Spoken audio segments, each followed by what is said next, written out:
So, something that's been sitting on my mind as of today is that you can call yourself a Christian, but still like intimacy with Jesus. Now, this is something that I always talk about, but I never really try to sit back and really think about it or reflect on it on my own.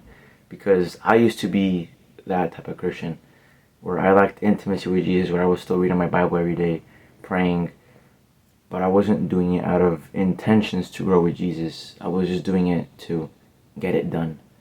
And when you start treating your faith like that, as something that's a chore, and not as something that grows, as a seed that grows throughout time patiently, you start to rush things, you start to rush through your Bible, rushing through prayer, rushing your faith just to get things done.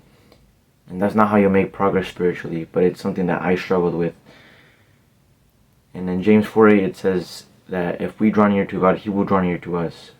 So realistically, there's nothing that's stopping us out of 24 hours in a day that,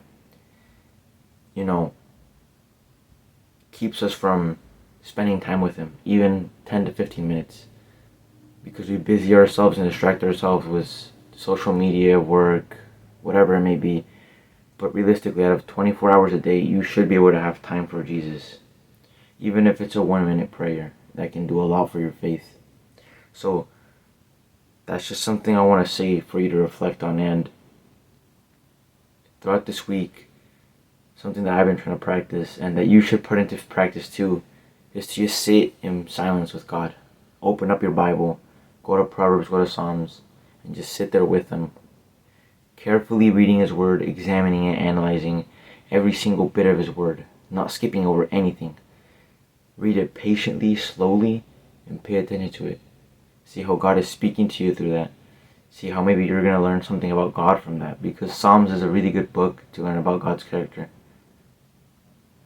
But as you're just there, sit in silence and learn to be comfortable in that silence, in that uncomfortability. Learn to sit in silence and in peace with God. Because it's something that it's hard to do now because of social media, short form content, dopamine, all these other things that we get distracted by really easily. So I hope that this helps you and that you're able to put it into practice.